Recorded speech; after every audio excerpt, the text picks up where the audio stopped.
Welcome back here to Up North at 4. Josh Pike joining us now from the Pike's Pine Isle Lodge.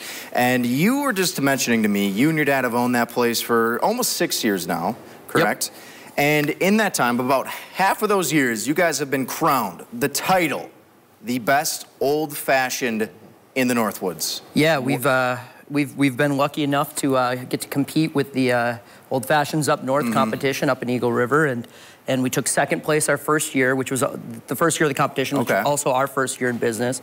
And then we are now riding a 3 straight competition winning streak. No competition in 2020, but we won in 2018, 2019, and then last year again in 2021. I think we'll count that as 3 in a row. Yeah, we'll count that as 3 in a row for sure. So you guys have 4 awards so far. When is this 2022 competition coming up? So yeah, this competition is this weekend, this Saturday up at Eagle Waters Resort. Unfortunately, tickets for this event sell out really, really fast. But if you keep an eye out on social medias and stuff, I have seen some tickets being scalped up there. So there might be some room for some last minute. What were you looking at price wise? Right now, well, so they're 85 to get in the door. I don't know. I don't know if anybody's trying to sell them. Yeah, it's a great event. There's 8 different establishments. There's food. There's entertainment. And then every establishment makes 2 different old fashions. They make the Wisconsin Classic Old Fashioned, and then they do their Old Fashioned with a twist. Ooh. So we've now won the Classic Old Fashioned 3 times in a row. We have yet to win the Old Fashioned with a twist, but we're crossing our fingers this year for a sweep. So you were mentioning, though, the first year of the event, you guys took second place. Correct. Was it back to the drawing board after that to come back and win it, or how did this all come to be? It was really more of just a tweak. We knew we liked where we were going with our recipe. People really liked it at the restaurant. The same old fashioned that you get at the competition for our classic old fashioned is the same one you'll get if you show up at the restaurant and order an old fashioned with your fish fry on a Friday night. Oh, nice. And so I think it was more just tweaking a little bit, and it's a fast-paced event. There's 250 people there. They're walking around. They're grabbing old fashions like crazy from your table, so you're constantly restocking. And the important thing is that every one you set down is consistent. And so just kind of working on the process of making sure that every old fashioned was great took a little bit of working out. So I'm kind of curious though. You said you tweaked the recipe a little bit. Was this your recipe, your dad's recipe? Where did this recipe sort of originate from? Like all good booze recipes, it's kind of a cooperative process. Everybody sits around and you tweak a little bit, you add a little bit, you take away a little bit. And by the end of it, you hope it tastes good and it's not just that you've had one too many. But we're very busy in the summer, as a lot of the seasonal places. We're right on the water.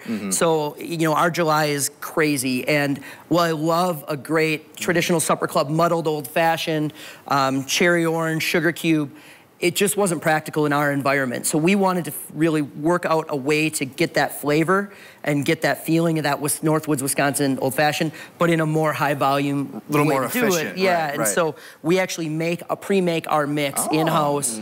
There's only a couple people that have the recipe, and they've all been sworn to secrecy. But we actually can make a lot of old fashions really quickly, and which is great for on those busy Friday nights in July when we're pumping out the fish fries and old fashions. Very cool. Sounds like a very nice little event. So tell us a little bit more about the classic versus the twist that you were talking about earlier. Sure. So you have the choice of a whiskey or a brandy with the classic.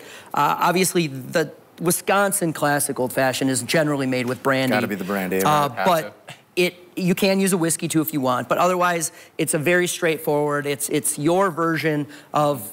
If somebody's coming up here on vacation to the Northwoods and they're saying, give me an old fashioned, this is what I pour, right? The with a twist, you need to use bitters. Bitters is a staple of any old fashioned. And then you have a choice of 3 different liquors from the liquor sponsor, Central Standard Distillery. And then you just kind of can play on that a little bit. So the winner last year was unbelievable. It was actually from Blue Heron up in Eagle River, and it was a stone fruit old fashioned where they actually had taken a bunch of dehydrated apricots and peaches, rehydrated them in some brandy, and then kind of created a syrup. It was great. I thought ours was good last year, but I had theirs, and I got to admit theirs was better. So I'm not going to ask you to give away any secrets. This is the last question I'll ask you, but is there any hint that you might give us as to what you guys are working on for the old-fashioned with the twist for this year? Yeah, so we are looking at something a little more Southern inspired, Southern United States inspired. So we're going to use a whiskey. The Red Cabin whiskey, and then we're making our own kind of signature syrup. But we're think Southern Georgia, think a little bit something different from flavors from that part of the country. My mind is racing. Well, Josh, we appreciate it, and we wish you the best of luck this weekend as well. I might have to get up there and get me an old fashioned or two. Yeah, I might as well. Or 3. In the meantime, though, we're going to take a break. We'll be right back here on Up North at 4.